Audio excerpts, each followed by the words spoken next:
Hello, bruv. We're back with The White Cat by Gelett Burgess. On chapter 4. Lost my place here. What the heck is it? Probably should put a placeholder. There we go. The next day was harsh and cloudy. There was a light fog in from the sea, enough to make it a little cold, and to depress my spirits. It was, therefore, with great impatience that I awaited the mutinal visit from my hostess. She was usually up betimes. Today she slept late. It had already become one of my chief diversions to listen for the little morning colloquy in the hall. But today I heard nothing till after 8 o'clock when Leah came upstairs. Or is it colloquy? I know it's soliloquy, so it'd be colloquy? Colloquy? Maybe it's colloquy since it's colloquialism. I don't know. Till after 8 o'clock when Leah came upstairs, knocked on the opposite door, which was always half open at night, and put her usual question. Miss Fielding's voice came sharp and clear, a little querulous. Oh, I'll have bacon and eggs, I think. But wait a while, Leah. I'm sleepy and I don't want to get up yet. Leah closed my own door softly and went downstairs. And there goes a guy on a motorcycle, or on a mini bike. I was disappointed. I hoped Miss Fielding was not in a bad humor, though that seemed impossible. When Leah came up with the tray and gave me a good morning, I said, Leah, I wish you'd ask Miss Fielding if the Comus can't come up into my room this morning, will you? She hesitated just long enough for me to notice that she was troubled. Then she put down the tray, saying, The Comus is a queer old dog, Mr. Castle, and I don't know that she'll come. Why, she was here all day yesterday, and we had a beautiful time together. I know. Leah turned to leave. I'll speak about it, of course, but, well, these dogs have all sorts of fancies, and you can't always depend upon them. They will, and they won't. She did not look at me as she answered, and went out immediately. I felt that I had somehow blundered into an indiscretion, though what it was I couldn't possibly see. It made me exceedingly uncomfortable, for I would have done anything rather than take advantage of the kindness and hospitality with which I had been treated. I remembered that I had not yet heard the dog barking. That might possibly mean something, but it gave me no clue. I had to give it up and try to make amends as well as I might. A little later I heard Miss Fielding's door slam and her footsteps running down the stairs. That she had not come in to see me, even if for only a few words, did not decrease my annoyance. Shortly after came a chorus of barks, but I fancied that they were not of the same mood that I had noted before. There seemed to be something antagonistic in their protesting notes, as if some stranger had perhaps passed the house. I had got the idea that Mid Meadows was a lonely place, though I had not yet seen the outside of the building, and no doubt the collies were distrustful of visitors. I waited expectantly to hear Miss Fielding call them, one by one, as she had before, but if she did so, I missed it. For half an hour or more, there was a steady pounding downstairs, and when Leah came for my tray, I heard someone whistling, the least bit out of tune. Leah was silent and reserved. She asked how I had slept, and if I were better, and there the conversation ended. Finally, at about 11 o'clock, Miss Fielding came in. I looked up eagerly. She wore a stiffly laundered shirtwaist, noticeably stained and soiled, though it had evidently been put on clean that morning. She wore no stock, and the neck was turned away in a V, carelessly, showing a little gold chain with a sapphire pendant, and the sleeves were rolled up above her dimpled elbows. She had a heavy walking skirt and heavy mannish shoes, whose soles projected a half-inch beyond the uppers. This guy's a fashionista, isn't he? Her hair, which before I had always seen exquisitely coiled high on her head, was done in a full pompadour, though now it fell in flat folds, over her forehead and wisped out in the back of her neck. She came up to my bedside and smiled frankly at me. I got a pronounced odor of santal. Well, how are you today? She said jovially. Do you feel better? I said that I did, noticing that she wore 3 rings on her left hand. It was good to see her so full of life and energy. You certainly were a sight when you were brought in, she went on. I was frightened to death. I never saw anyone unconscious before, and I thought you were dead for sure. Isn't it lucky the doctor was here? I'm awfully sorry your auto was smashed up so, for I'd like to try it myself. I've been wanting one. Yours is a foreign make, isn't it? I've been looking it over. It's a water-cooled engine, I see, but I want a 6-cylinder. I'm going to see if Uncle Jordan and I can't patch it up so that it'll go. Fancy a girl's caring about machinery, I said, smiling at her enthusiasm. I was just being a dick. You're the last person in the world I'd ever think would have any interest in it. Why, she said, sitting on the edge of the bed and turning down her sleeves, covered her round, strong arms. I thought that you were more of the artistic temperament. Oh, I like to use my hands, she said. She held one out, its fingers stiffly opened, then clenched her fist firmly. They're stronger than they look. Try it. She took my hand in hers and gave me a grip as strong as any ordinary man's. That comes from your violin practice, I suppose, I remarked. Her eyes were on mine, and I saw that the pupils were dilated, and the irises so dark as almost to appear black. She did not answer me for a moment, and then simply nodded vaguely and changed the subject. I've taken the clock apart more than once, the dining room one, I mean. When the hands point to 8, it strikes 4, and it's 2:30, really. I have to tell time by an algebraic formula. I'm going to dissect it again and see if I can't get it right. She laughed merrily, swinging her foot back and forth. At that moment, the collies began to bark again. She sprang up impatiently and went to the window. Darn those dogs, she complained. Don't they make a horrid racket, though? I can't keep them quiet. Then she raised the sash abruptly, leaned out and cried, Hush up there!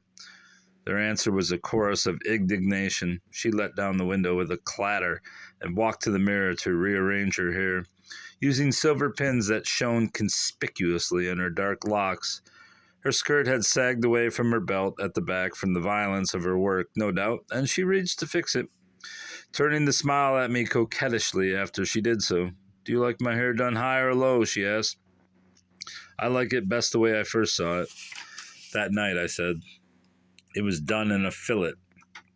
Or a bandeau, wasn't it? Why, no, it was pompadoured, wasn't it? Oh, yes, perhaps it was, I forget. But it's so fine that I can't do anything with it. Except for these little lapses of abstraction when she stared so puzzlingly at me. She was in high spirits. Her presence filled the room with electricity. She surcharged its atmosphere. She seemed more virile than ever, more full of life, so full that it actually seemed to splash over in all sorts of energetic gestures of her head and hands. As she stood now in the center of the room, she made a quick dash at a fly that drifted past, caught it in her hand, smiled at her dexterity, and tossed it aside. She made passes and rapid motions with her arms, as if she were swinging a tennis racket, and tapped her shoes and heels in a little clog dance as she walked. I saw that she was getting bored. Well, she said at last, I must go to work. If there's anything you want, Leah will do it for you. You can call her. There's the bell. Don't hesitate to ring it. I'll be so glad when you can come downstairs and see the place. It's a jolly old shack. You'll like it.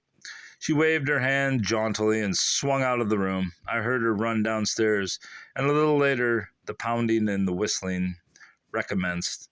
She seemed different today, but I imagined that perhaps it was only that she was feeling better in health and mind, though she had not appeared really ill before. She seemed younger than ever, too. The little lines in her face seemed to be mostly ironed out. No doubt it was, as women say, her day. Her beauty was more obvious. It was undeniable. Yet something about her manner troubled me. I was distinctly disappointed. She seemed less subtle, less imaginative. She was no longer the princess of my fairy tale. The spell had waned, but if her familiarity and naturalness upon further acquaintance were less romantic, they were more real and had some of the actuality of prose. We could still be good friends, for I liked her immensely. Perhaps she had thought we had gone too far sentimentally and was trying to put our relations upon a firmer and more matter-of-fact basis. Perhaps even Dr. Copen's visit had in some way affected her, and she had considered that her entente with me was becoming dangerous. Well, it was certainly my place as a stranger thrust upon her hospitality to take whatever cue she gave me, disappointing as that line of conduct should prove. For I had been stirred and awakened by her. I could not deny that to myself, and no doubt I had taken her altogether too seriously. I saw no more of her till late in the afternoon, but meanwhile, Leah made me a welcome visit. After luncheon, she asked me quite modestly if I would like her to read to me, or would rather play chess. I chose the reading, wanting very much the opportunity of studying her. Her attention seemed, however, to be distracted. I was sure of it when, a little later, she excused herself to go downstairs. Then I noticed the barking of the dogs, high-pitched and excited. She came back soon to finish her reading, and that done, we fell to talking. As she sat, her dark face was outlined against the white woodwork of the alcove like a silhouette. Her white teeth shone. I asked her about her education. I went to a school for colored women, she said, fitting myself to be a teacher, but of course it's hard for a colored girl to get a chance, except with her own race, and I didn't want to go south. Then I got this place with Miss Fielding. I can't imagine any situation more delightful, I said, watching her. Her eyes burned, smothered in quickening tears, but her voice was calm enough. It's lovely here. I don't mind the loneliness a bit. It's nothing to what I have endured in big cities. She gave it to me simply, with no apparent bid for sympathy, but I knew enough of the pathetic isolation of the educated Negro, cut off from any real mental communion with the blacks as well as with the whites, to interpret the repression of her manner. There was a tragedy in her words. Well, I said, it strikes me that you're in luck to be here with such a companion as Miss Fielding. And she's as fortunate, too. I'm sure you get on beautifully. Still, how can she stand it away off from everyone? I don't see quite so well. Do you think she's unhappy? Leah asked after a pause. Certainly not today, at least. Yesterday I shouldn't have been quite so sure that she wasn't. Oh, she has her moods, Leah admitted. I do my best to indulge them. She looked up at me. So must you too, Mr. Castle. She held my eyes deliberately, as if expecting my promise. How could I be so ungrateful as not to, in the circumstances? I mean, you see, she doesn't like to be questioned. I have to be very careful. She has her fancies and often seems inconsistent, even a bit eccentric. It may be her life here alone. You know, she sees so few people, you won't notice it. Still, her eyes appealed to me. It was kind of strange at that moment. I'm not reading the book now, as you can tell, that maybe Leah and what's the other woman's name are the same person. Miss Fielding, Joy. Wouldn't that be something? But have they been in the same room at once? What if they were talking? This would be great if she was the same person. I shan't at least show that I do. She seemed dissatisfied, except perhaps to you, I added, trying, as I had tried with Miss Fielding, to get to the bottom of her dread. Oh, not to me, she begged. She's too fine for us to be discussing. I've said too much already, I'm afraid. I don't know why I did. Only, I said it for her, only I am quartered on you here, and you can't get rid of me. You have, in a way, a spy in camp. But by an accident, I'm here and you're at my mercy. Isn't that it? You don't, I mean, quite know what I am. And you'd like to be able to trust me, whatever happens. It was a jump in the dark for me. I could see her fingers working. She had clasped her hands.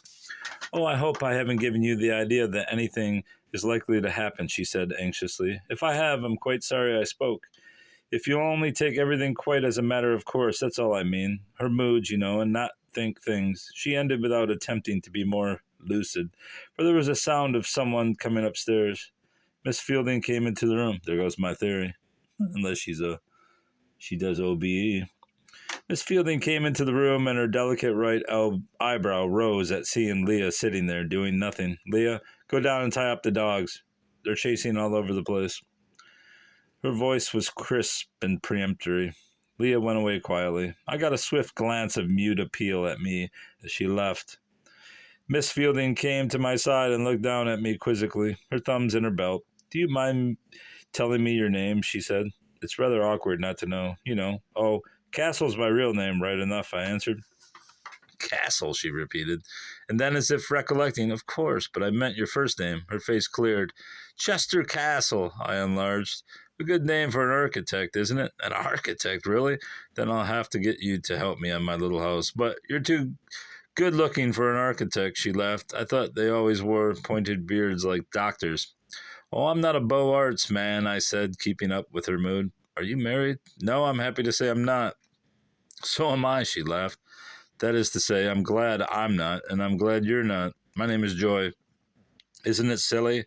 It doesn't fit me at all. I ought to have been called Edna.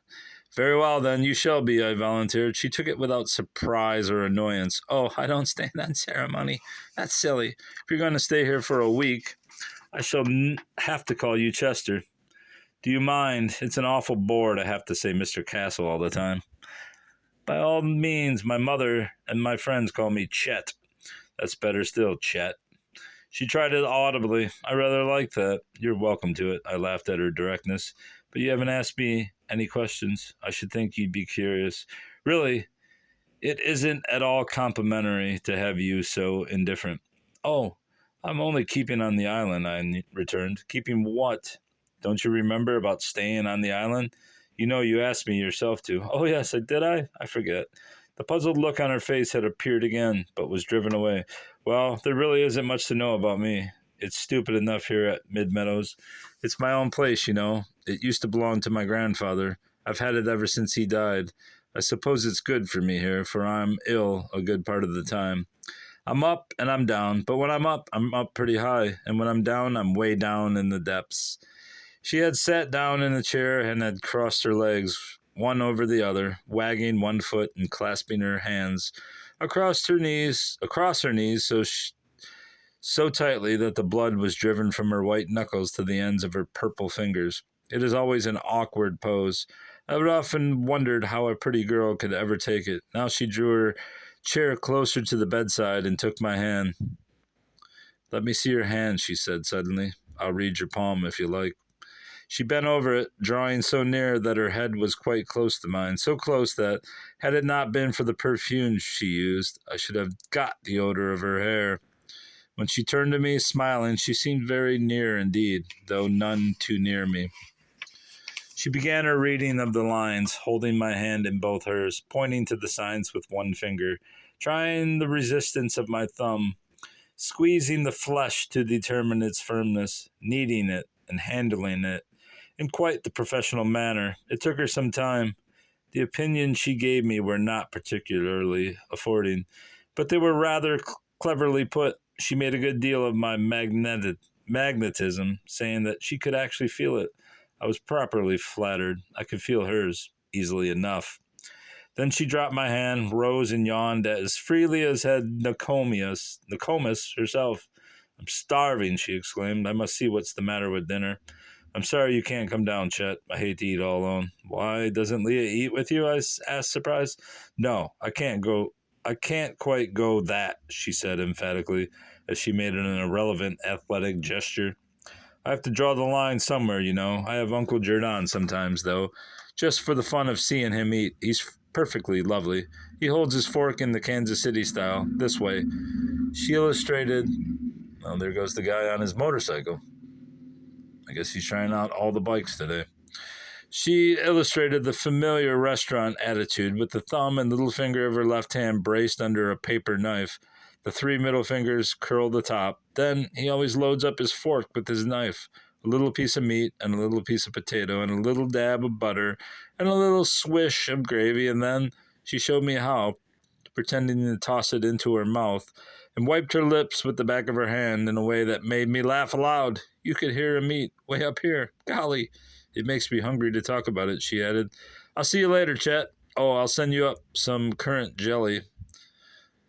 Or is that currant jelly? I made it myself. Sure cure for the measles. Remember, you have to like it. And she was off in a two-step. I smiled to myself at her pantomime after she was gone. How I had misjudged her at first. She seemed commoner, but our friendship was perhaps more natural. She was no longer the wonderful, exotic, medieval princess in the tower, but she was a frank, wholesome creature, full of human charms and faults. I decided, by reason of that sane analysis, that I was improving in health. My bang on the head, no doubt, had made me unduly impressionable. She did not keep her word in regard to coming in after dinner. Leah brought up my tray as usual and took it away, saying that she was unable to stay with me. She seemed abstracted and nervous, and I forbore to question her. I spent a dreary evening alone. The pounding went on for 2 hours or more after dinner, and then Miss Fielding came upstairs to her room. She contented herself with putting her head through the doorway and calling out, "Good night, Chet," and then I heard her door slam.